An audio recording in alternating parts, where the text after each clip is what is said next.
Good Should we evening, close the door? everyone. I think to say it's a privilege to have Jyotish and Devi with us, Nayaswamis Jyotish and Devi, never mind to get to introduce them, is quite the understatement. It seems like every little meeting that we've had since they've come, somehow the topic, the answer, the energy keeps making its way back to what is the essence of how they've lived their lives and what, of course, is truth. And that is that everything is consciousness, everything, no matter what we're talking about. And Jyotish and Devi have known this from a very young time on this path.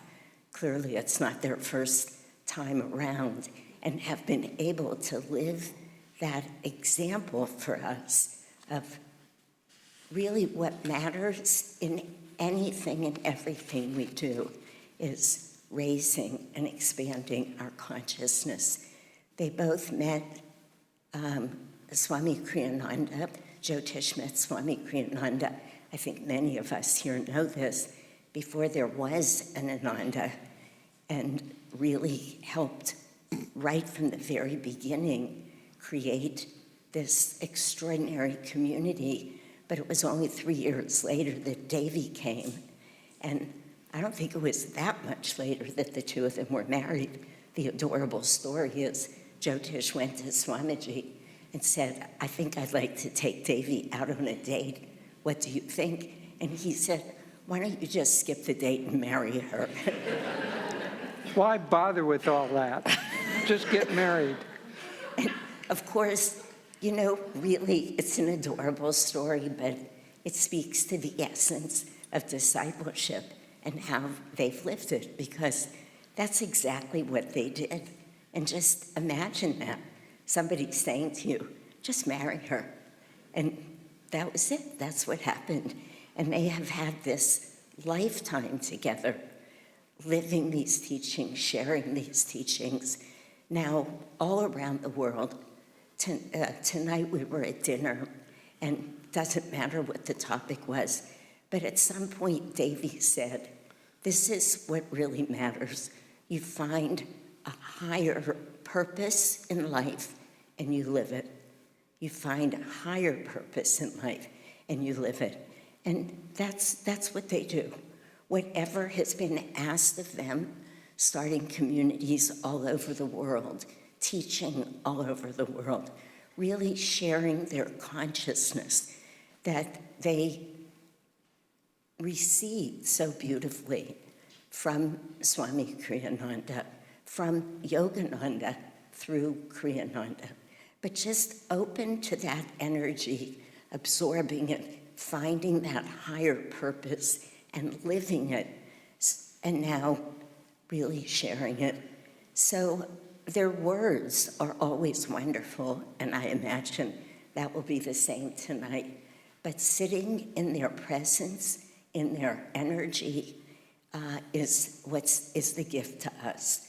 That if we can pay attention, deep attention at that level of energy and consciousness, we will all be transformed just by being here this evening, by being with them, by sharing this weekend with them. They have devoted their whole lives to this, and we'll have the privilege again of experiencing it tonight. So thank you so much for, we were talking about effort today too, for making this amazing effort to come and be with us. It means so much. Thank you. Thank you, Shanti. It's a little embarrassing to have an introduction like that. Swami said, you know, that when he gave lectures, there sometimes would be this very beautiful introduction. And he said it was like the symphony was ready to play and this little mouse runs out on the stage. And he thought that it felt like the little mouse. Well, I don't know, I feel like the little piece of cheese that the mouse was carrying. So anyway, here we are. So let's pray together. But thank you, Shanti, that was very good. Try to get centered in your heart and at the spiritual eye, and feel a resonance between those 2 points. Just feel it for a moment. And now let the prayer come from your heart and go through the spiritual eye and reach out to the Creator who of all things.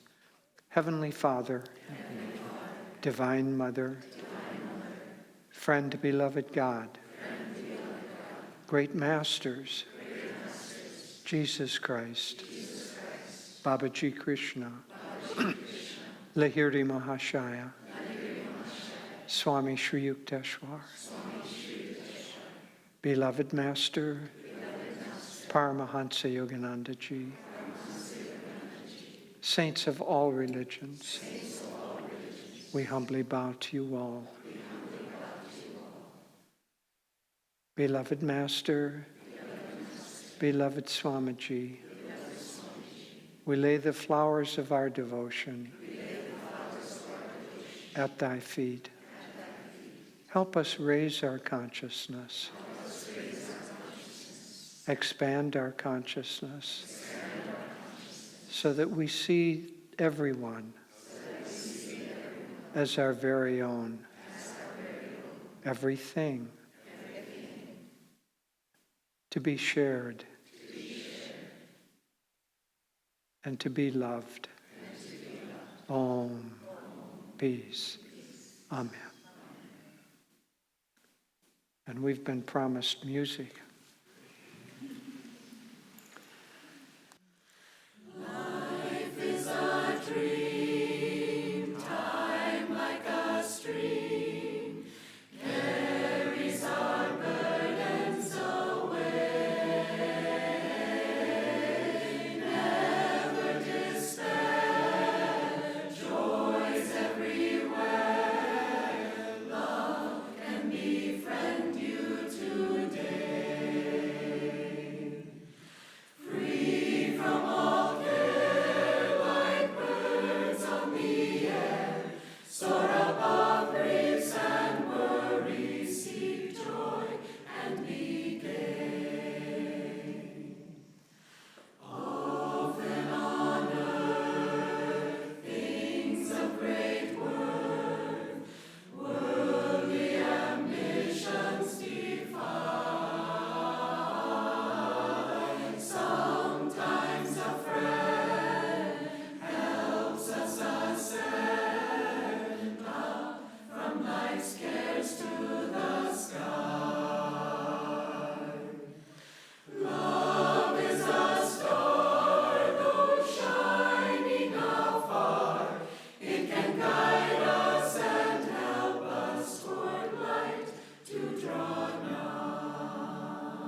Beautiful, thank you.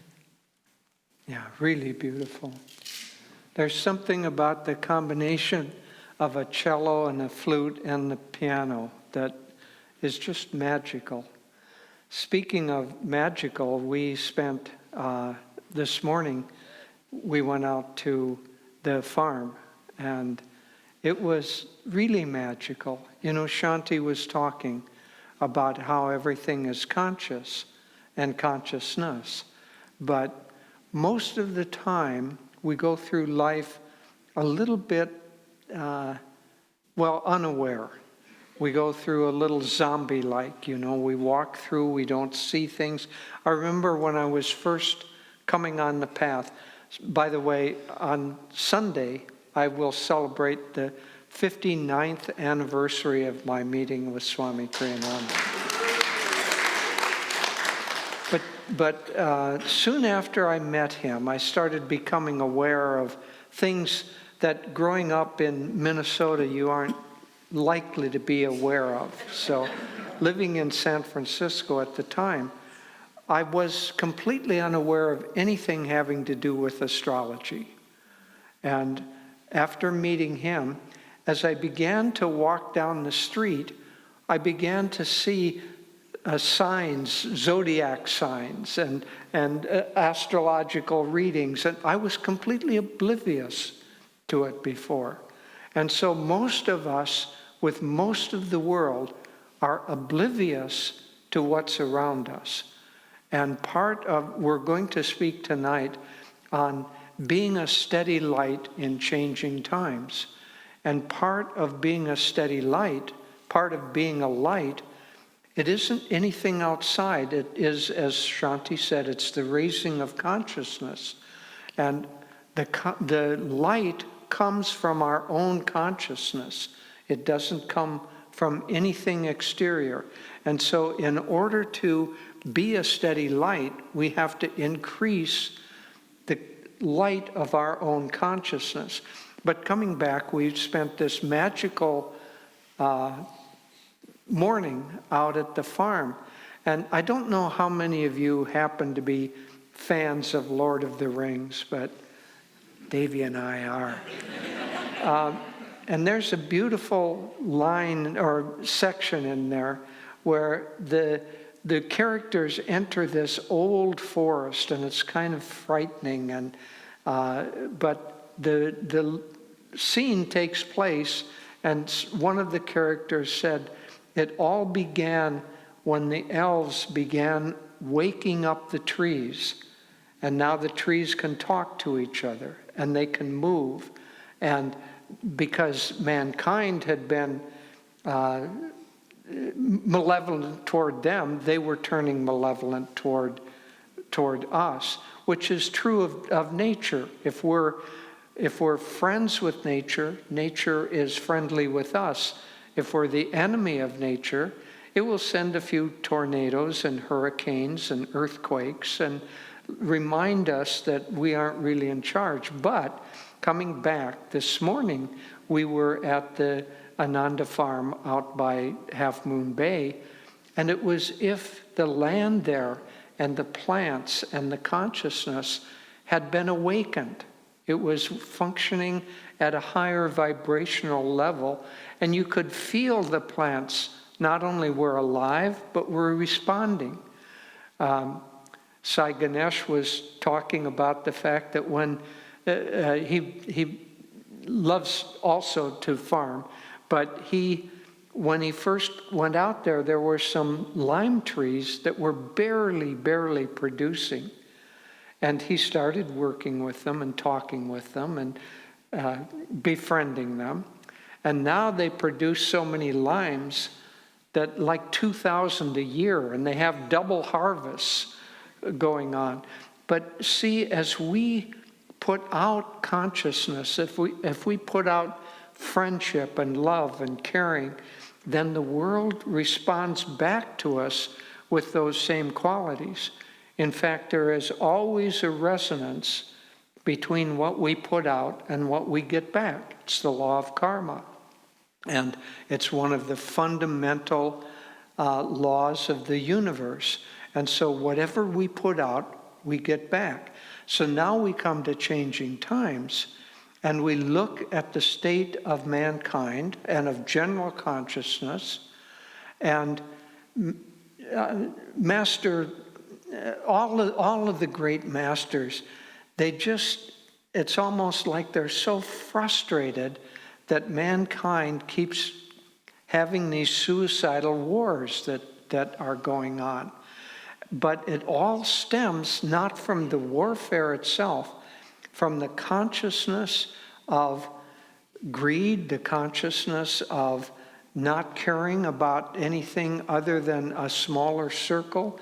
And with that consciousness, then the world becomes separated and more separated. But to visit a place like the farm, where we feel everything on all levels being integrated, it's a very healing experience. But I say that not because you should all visit the farm, although you should. But I say it because it's like a paradigm for, if you want the world to change, you have to put out the vibrational consciousness that you want in the world. Because expecting the world to change from outside yourself just doesn't work. C.S. Lewis said, there are many people who would like to serve God, most of them in an advisory capacity. And so the thought that we can change, that we can improve conditions by getting others to improve themselves, and especially by coupling that with force and power, that's what gets us into this current situation that we're in. Now, the situation, I think, is going to get worse before it gets better. We have some friends. There was a saint who's a hermit in India, lives alone essentially alone with just a few disciples, but a very high saint. And he lives kind of in the forest, in the jungle in India. And occasionally he sends tickets to some Ananda members to come because he wants to talk with them. Now the reason is, he was in India, Swami Kriyananda was in Assisi, and he sensed that Swami Kriyananda was about to leave the planet. And so he made a trip from India to Italy in order to meet Swamiji and to talk with him. And this was just a month or two before Swami's passing. But he knew what was going on. Anyway, to cut to the chase, he said about 10 years ago, he said, the world is going to be in very turbulent times for about 40 years.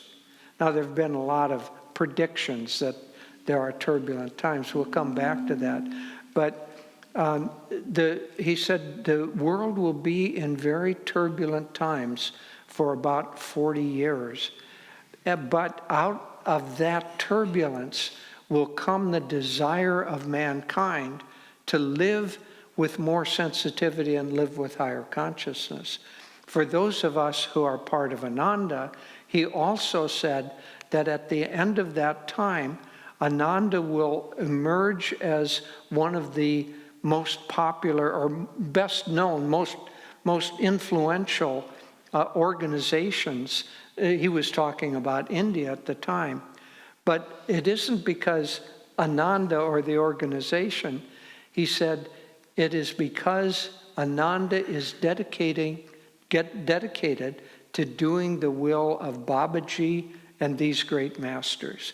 And so that is the other part of this equation. How do we have more sensitivity? How do we have higher consciousness? How do we have the light to be able to be a beacon of light during these changing times? It does not come from ourselves. It comes from God and from the higher consciousness. It comes from light. So if we want light, we don't create it. We tune into God's light, which is always within us. And so let me talk a little bit about the changing times, the turbulence ahead. I don't need to persuade you because you're in the epicenter of how things are changing here in Silicon Valley. You know, starting the new age that we're living in, Dwapara Yuga, the age of energy, started back about the time of the Industrial Revolution. That's when it began. It began, you know, a couple of centuries ago. And the age of energy is being ushered in.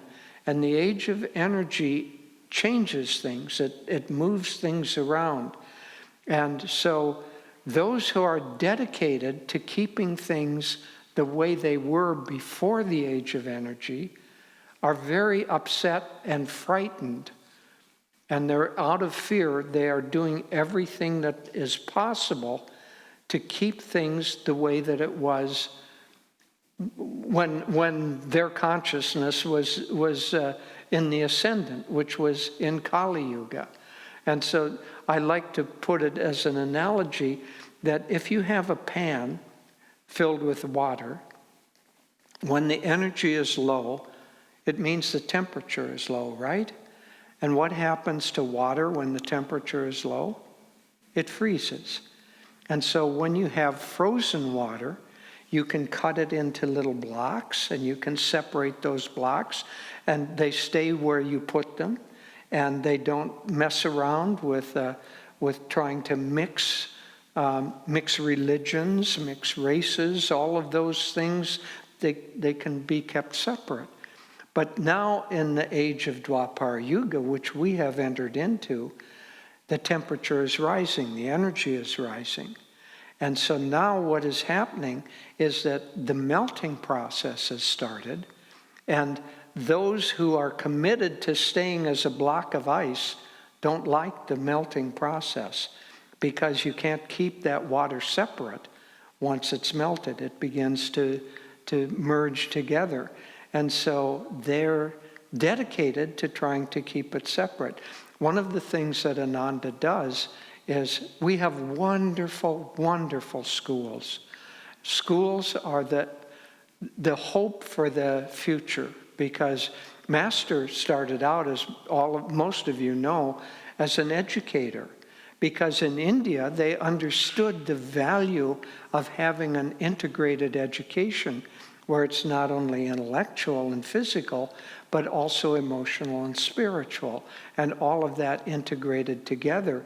And he started out, and he would have liked to do that in America, but when he came here, the adults were not yet ready for that kind of education.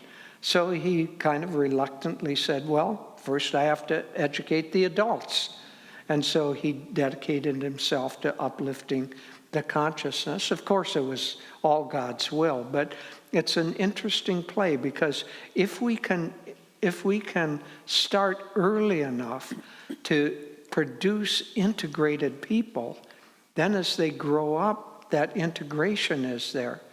And the current education system does a pretty good job of educating the intellect, a fairly good job of educating the physical body, but the emotional maturity is completely lacking, and the spiritual aspect is completely lacking.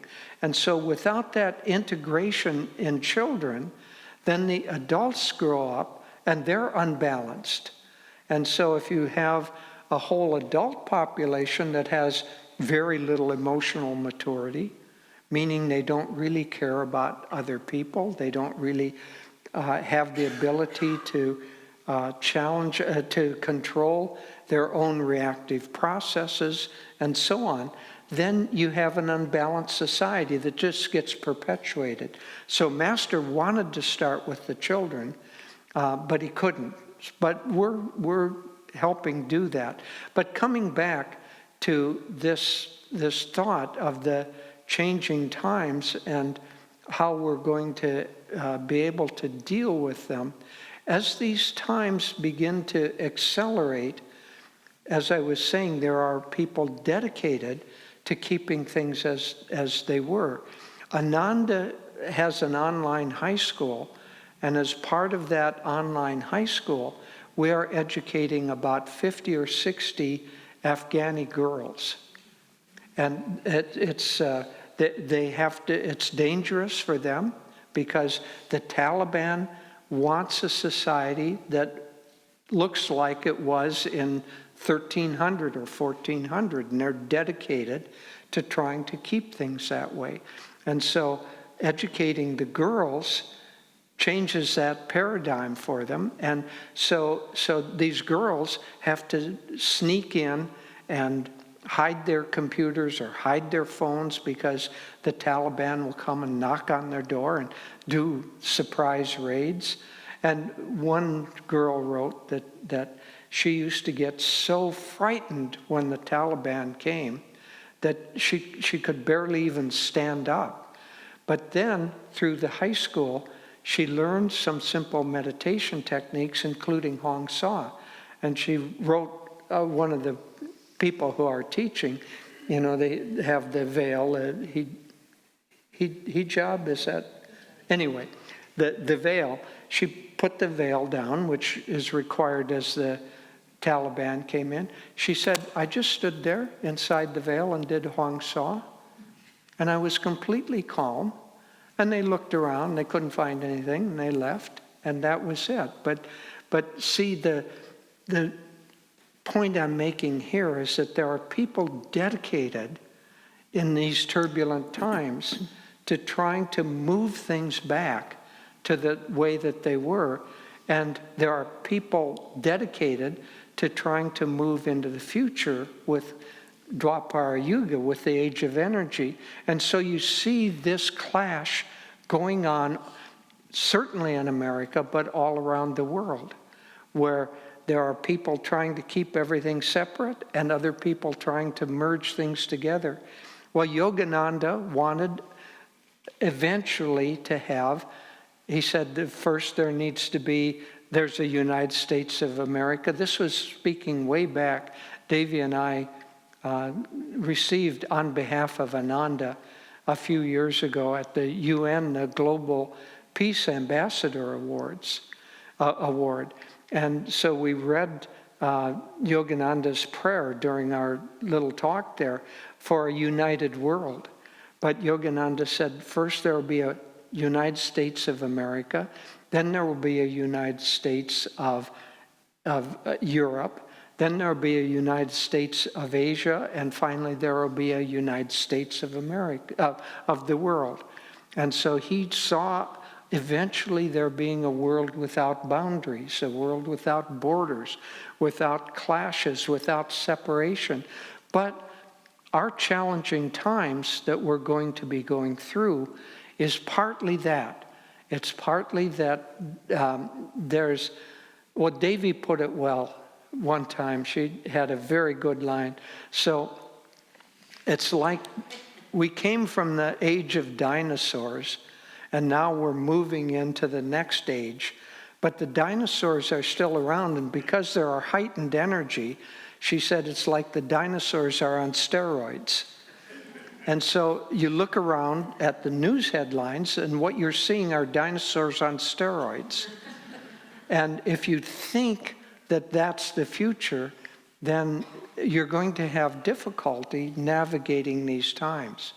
But if you think instead that all of that is happening so that mankind as a whole gets a stark choice between a divided world and a united world, a darker world, an old paradigm, and a new world with a new paradigm.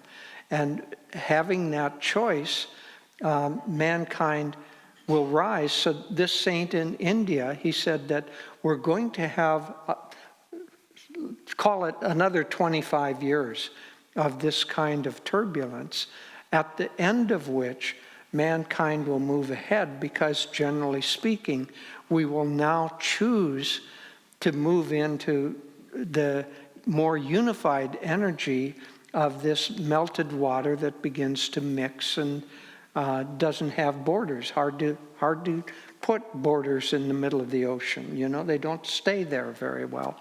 And so things mix together. So we're part of that process. We're on the leading edge of that process to try to help that happen. But coming back to the theme of how to be a steady light during this process, for us individually, we have to increase the light of the consciousness within us. And that's done in a few ways. First of all, it is done because this is the essence of what Yogananda brought. It is done by seeing everything in the world as a kind of a spiritual adventure. Everything is spiritual, and ages past, centuries past, things were dark enough so that if you wanted to be spiritual, you had to leave the world and go. Medieval monasteries were like fortresses, where you could be a monk or a nun inside that fortress and be protected from society around you.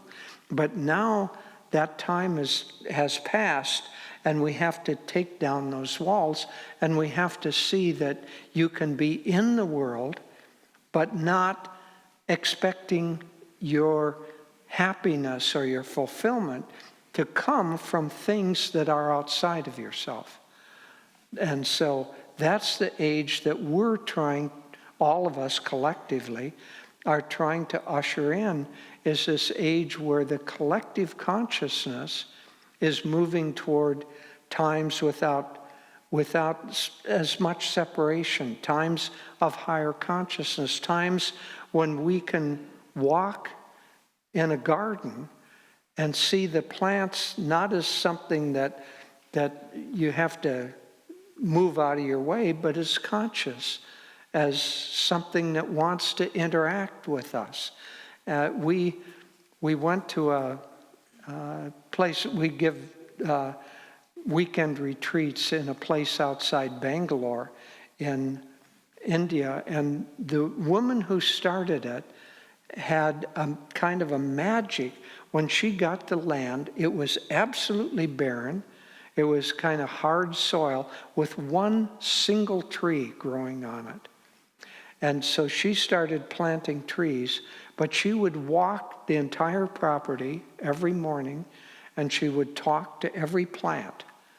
And she would ask them how they were doing, what they needed, and now it is one of the most physically beautiful, lush garden-like areas in the middle of an area that still isn't very, very lush, but she brought it alive. She woke up the plants because of her higher consciousness. We can wake up the world around us, not just plants, everything. We can wake up the world around us if we can live with higher consciousness. And how do we get the higher consciousness? It does not come from ourselves. It comes from tuning in to the higher consciousness that already exists. Now, that ability to tune in starts with us meditating, because the reason that we don't tune in is because the mind is chattering all the time. And if the mind is chattering and you're not in the present, you're in the future, anxious about what's going to happen, or you're in the past, regretful about what happened before, or angry about something that, still arguing about something that happened 20 years ago, and you should have had this snappy little rejoinder if only you'd thought of it at the time. Anybody run that tape, where you're rerunning an old argument that was years ago? Anyway, if we live in the past or anxiety about the future, we can't be present enough to be sensitive to the current things going on. So meditation begins with simply being present, simply being conscious of the moment that you're meditating.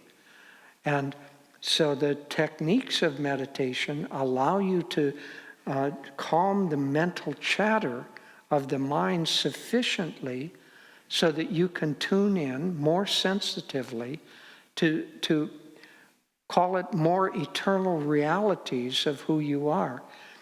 One could sum up the entire, many of you have been meditating for years and years, decades.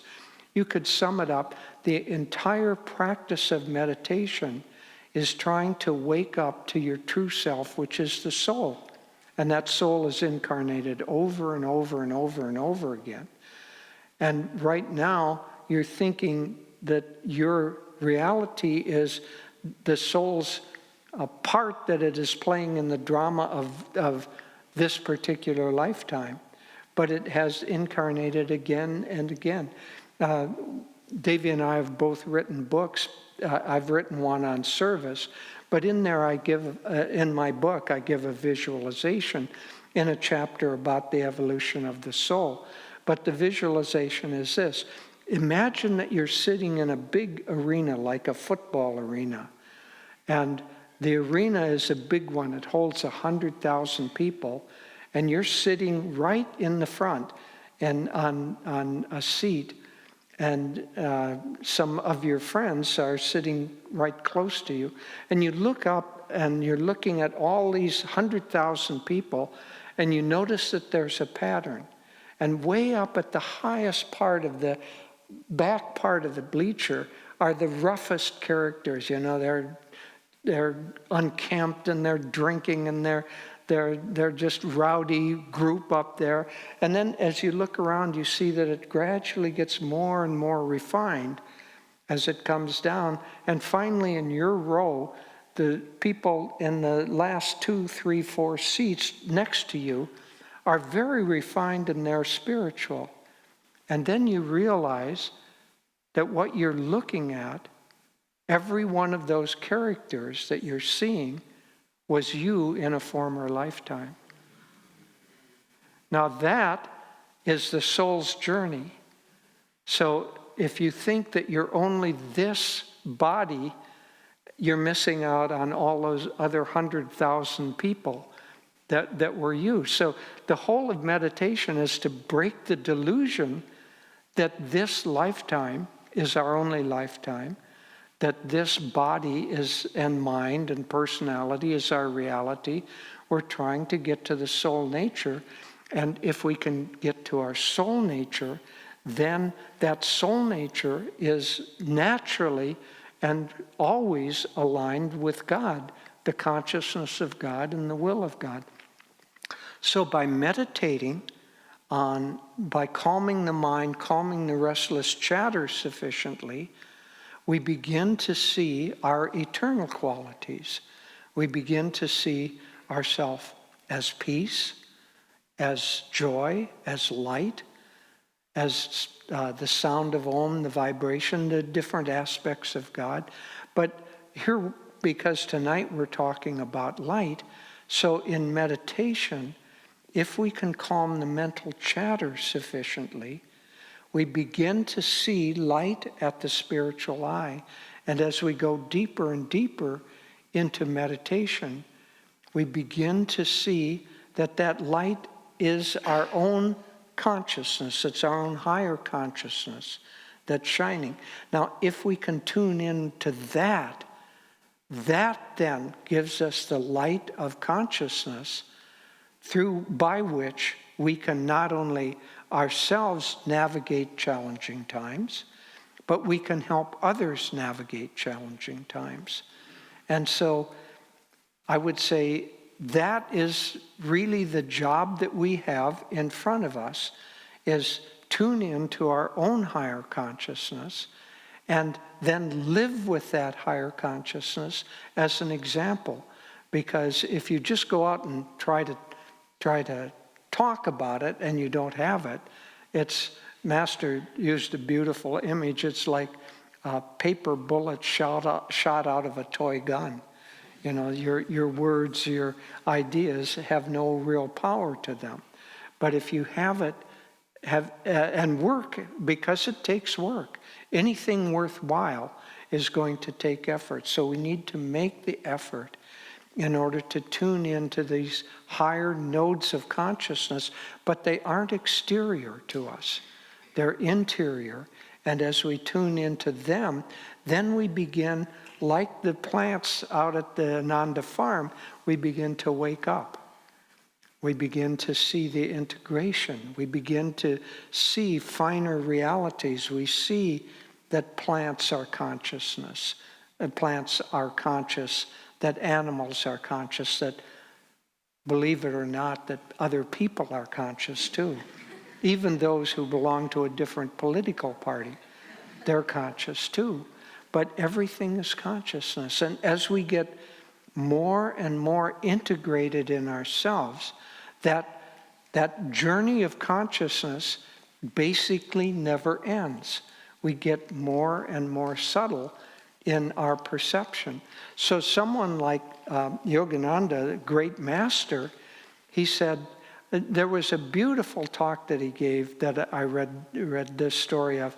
He said, he was talking to an audience. He said, I rarely talk this way because usually God does not. He says, I always talk only from the inspiration that God gives me.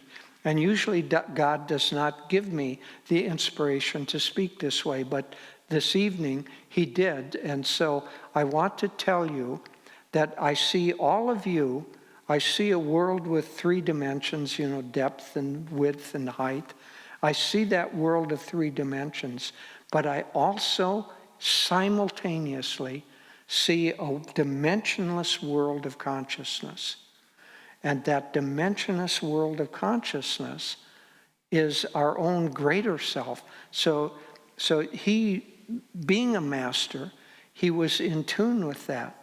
But that consciousness, that journey of consciousness, is the great adventure of what the purpose of our life is, to move on to becoming more and more aware and more self-aware. So we pray to God, oh God, come to me, or oh Master, come to me, please come to me, and we think of God far away. God is right here in this room, right now, just as Channel 5, television station, the wavelengths are passing through this room right now. You don't have to say, oh, I think I want to watch television. I'm going to go where the station is broadcasting. You just tune in, and it's there. Same, you don't have to go to God as if he's someplace distant from you. He's right here. We need to learn to attune our consciousness to the vibration of God's presence that's already not only in the room, but more importantly, inside. And so as we do that, I'll end by saying, I've been talking about what we need to do is we need to find the light within us, hold on to that light, and then live our lives living in that light. I met Master's second most advanced disciple. His name was Oliver Black, Yogacharya Oliver Black. And he said, I have created a bubble of joy around me. And he said, I never let anything or anyone break into that bubble of joy. We can create a bubble of light around us. And we never need to allow anyone or anything or any condition or anything outside of ourselves break into that bubble of light. And if we can hold that bubble of light, the people around us that are living in darkness or relative darkness, relative separation, relative unawareness, their souls are hungry for that light. They're hungry for joy. They're hungry for uplifted consciousness. And if we can live in such a way that we have a bubble of higher consciousness, not only will we be happy in our existence, but we will help others who are trying to wend their way through these challenging times. But are not yet fortunate to have the tools to work with. We are incredibly blessed by having these wonderful tools of meditation, but beyond meditation, having the grace of God projected through a great line of masters who have incarnated with one single purpose, and that's to help us wake up and realize who we are. God bless.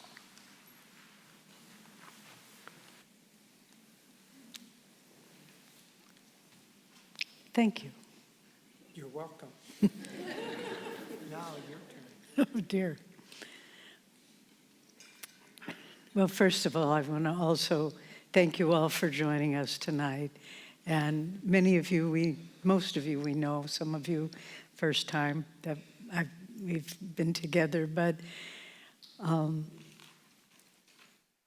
of the things I've learned in a life of sharing these teachings that Master and Swamiji have given us, echoing the words of Christ, where two or more are gathered together in my name, there am I in the midst of them. Well, when all of us gather together in the Spirit of God for an uplifting experience, God comes. It doesn't really matter what I say or what Jyotish says or anything that happens. It's just the sincerity of people coming together draws light, and then it's not just contained in this room. Light expands, light, it awakens.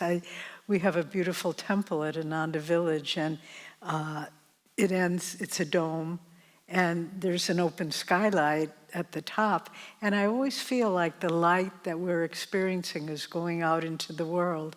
So by coming together in this spirit this evening, I think we're helping the world more than we know.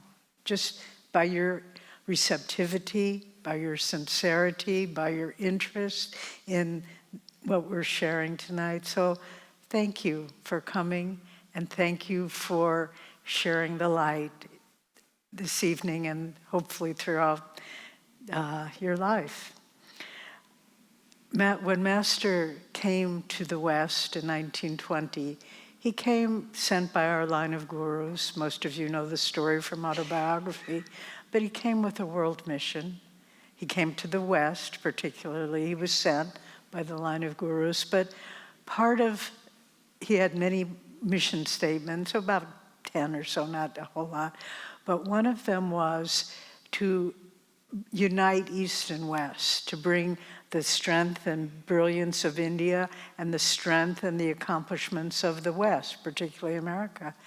And he said, what India has specialized over long eons of time is the depth of creating a path to know God, to know your higher self, the spiritual teachings, the Vedantic philosophy, all of these things.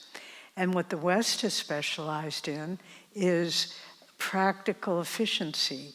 But he said the time will come where India and America will join together, and I do believe it will be after this time of turbulence, when America rights itself and India, where the strengths of both nations emerge once more. And then Master said, East and West will unite to lead the world forward to a higher society. But Master also said very interestingly, he said, I felt the call from the West, particularly from America. They wanted a science, they wanted practical steps to know God, and that was part of my mission.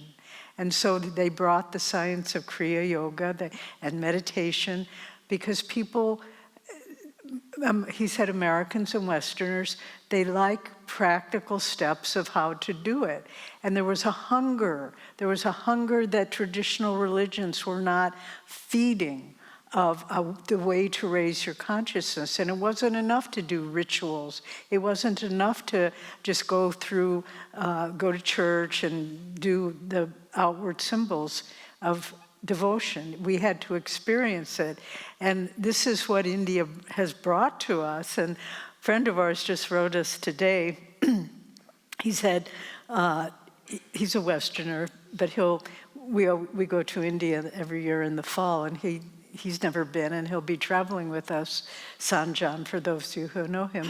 And he just wrote us this afternoon, and he said, I've always loved the Ramayana. I've read it many times, the great scripture of India, one of the great.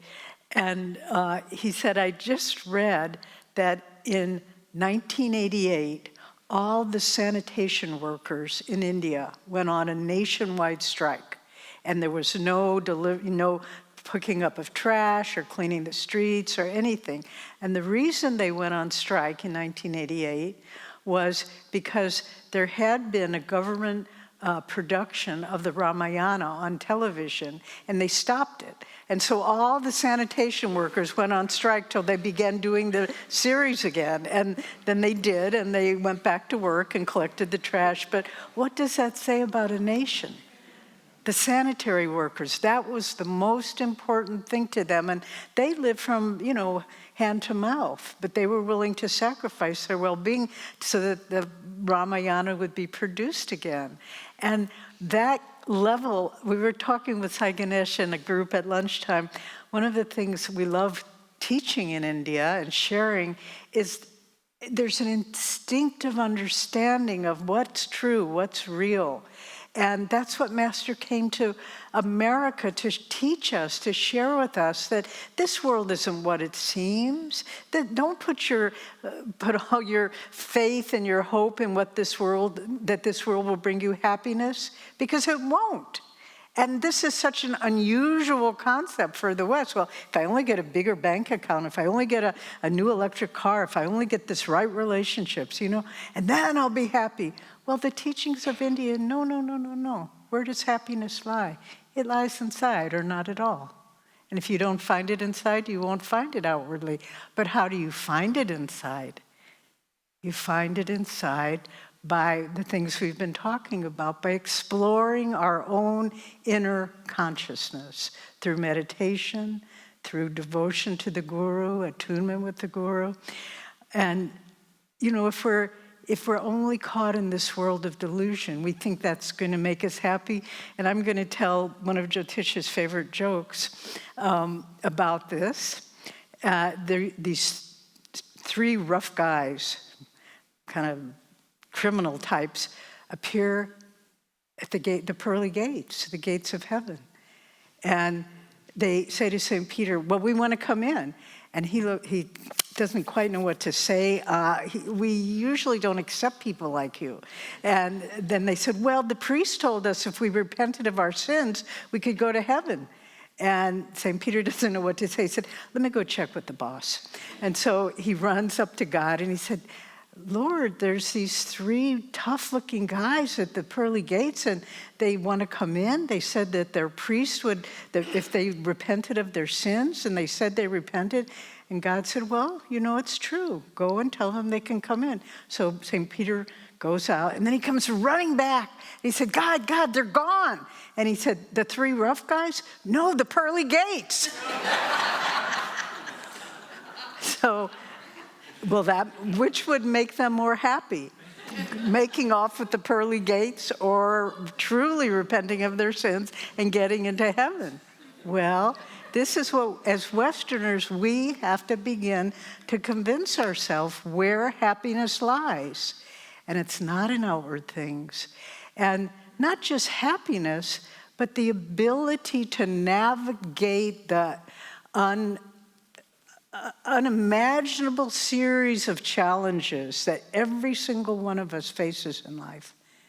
I think if we could project our thoughts now on a screen that we all could see, and we would all share the challenges that we faced in life, even with the few of us in this room, it would be amazing. And yet here we are, and we've lived through them, and I venture to say, come out stronger, or you wouldn't be sitting in this room. But what does meditation, how does it affect us in our daily life? And how does that enable us to be a steady light in challenging times? Well, this year, as many of you know, is the centennial, the 100th anniversary of Swami Kriyananda's birth, Ananda's founder and our lifelong teacher. And we're going to be having, in case you don't know, a big event at Ananda Village at the end of June. And people are coming. There may be a large crowd, between 700 and 800 people coming from all over the world, a large group from India, a large group from Europe and throughout America. So it'll be, we invite you, a personal invitation to come. But I would like to share with you now, as we approach, Swami's actual birthday is May 19th, but as we approach his birthday, just share with you some aspects of living in the light, born of meditation, that I observed in Swami's life. So, and as the thoughts began forming in my mind, I'm a word person, I like words. And so it was like 5 C's: calmness, confidence, courage, compassion, and community. The 5 C's of living in the light. And so the first one, calmness. We saw in so many circumstances where anyone else would have been absolutely defeated, Swami just found his center, and he showed us how to do it. Once we were riding in a car with him, there was a small group, I think there were 5 of us, including Swami, so 4 others. And we were driving up from Ananda Village up to Lake Tahoe to go skiing. And unbeknownst to us, it started snowing very, very heavily as we made our way up into the mountains. And again, unbeknownst to us, our tires, the car, Swami was driving, and the tires were bald. And so they started posting these signs, pull over and put up, change. And so Swami hit the brake, but the car started going into this incredible spin. And there were other cars coming the other direction, big trucks. And there was a woman sitting next to me in the back seat. She got hysterical. And she started screaming. And she, Swami, like that. And the car kept spinning and spinning. Finally, it crashed into a bus that was parked along the side of the road, a Greyhound bus with tourists. They were going up to Tahoe. And Swami just calmly turned around and said, "What?" But it was just so amazing because you could feel, even in the midst of that truly life-threatening situation, he just never lost that center, just absolute calmness. So when you are faced with things that are upsetting or frightening or discouraging, which you just have to read the newspaper to see any one of those, just to remain calm and to understand that everything passes, but it doesn't have to affect us. We don't have to lose our calmness over anything.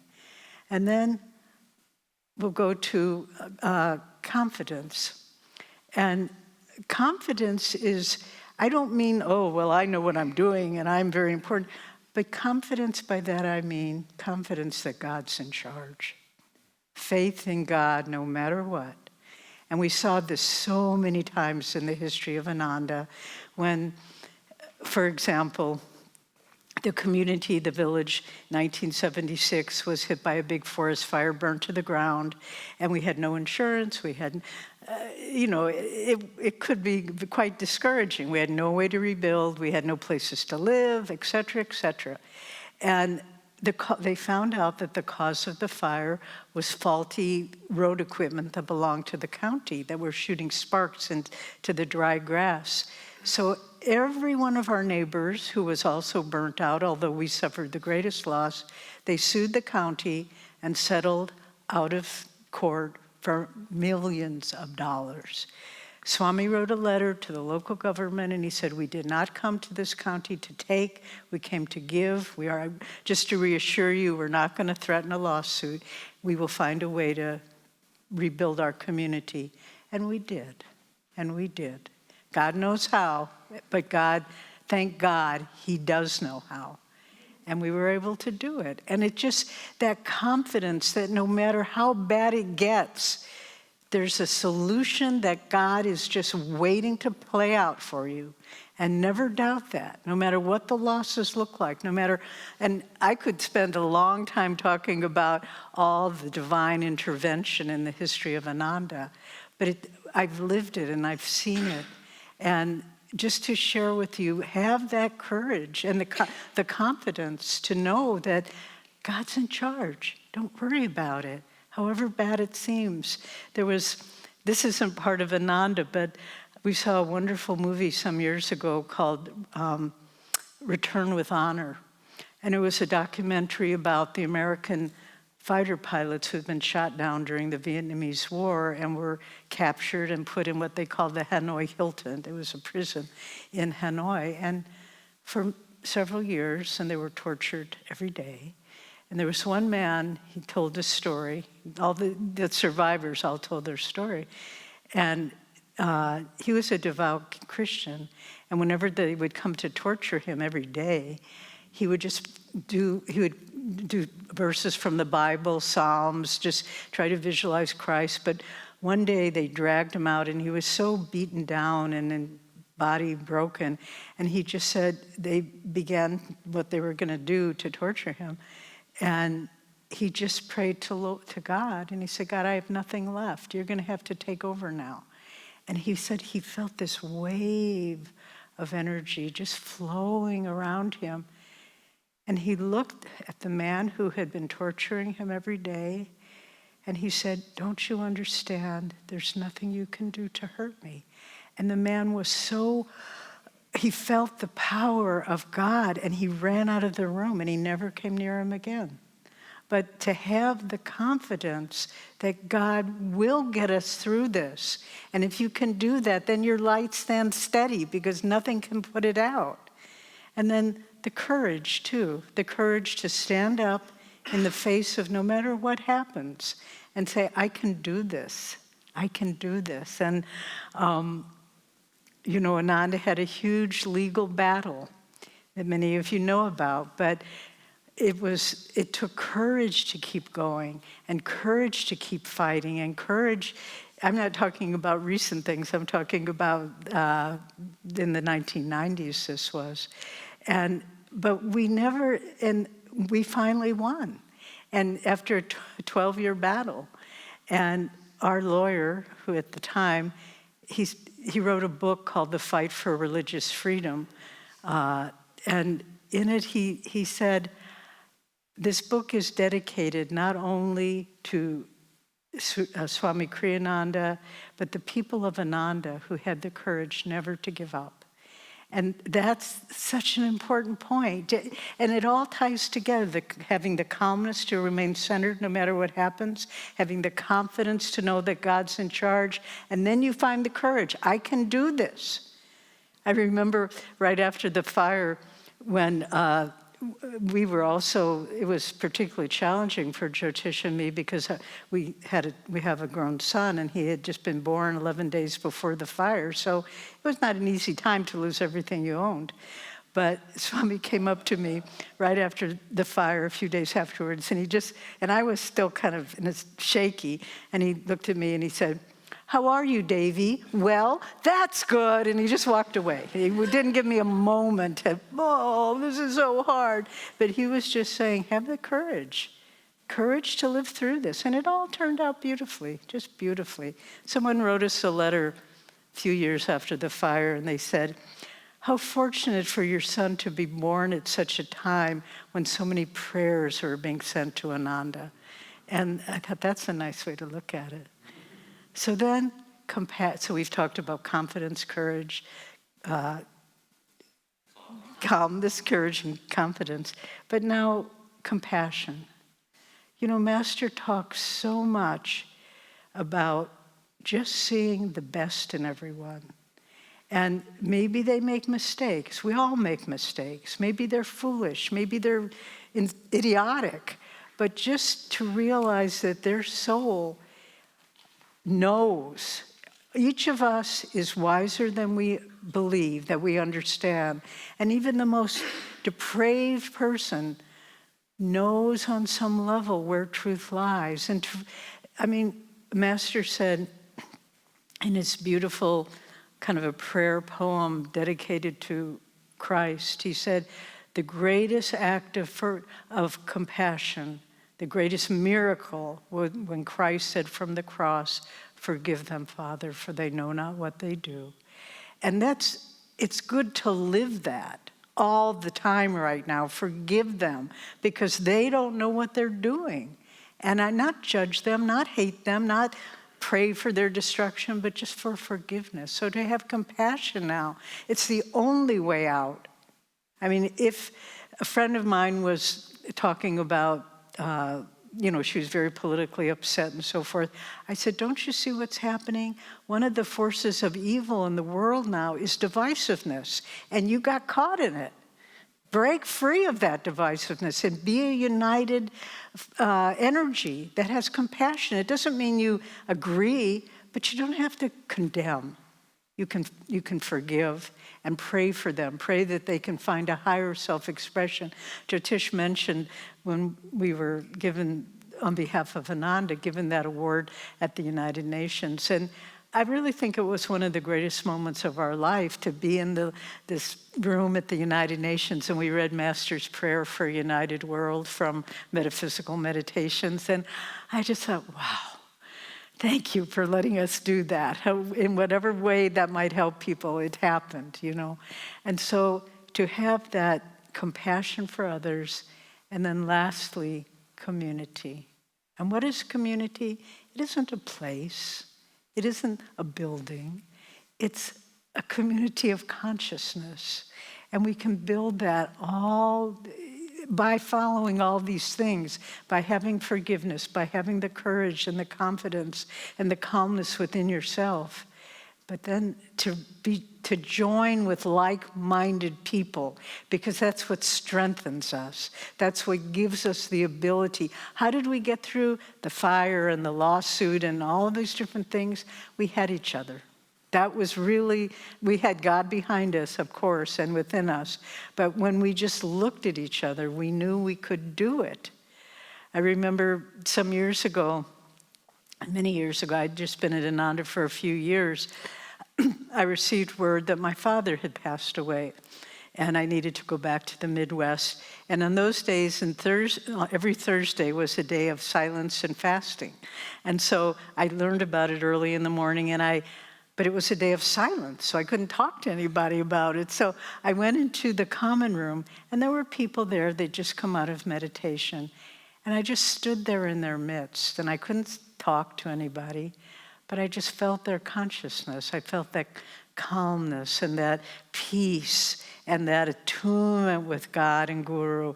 And I just stood there and I drank it all in.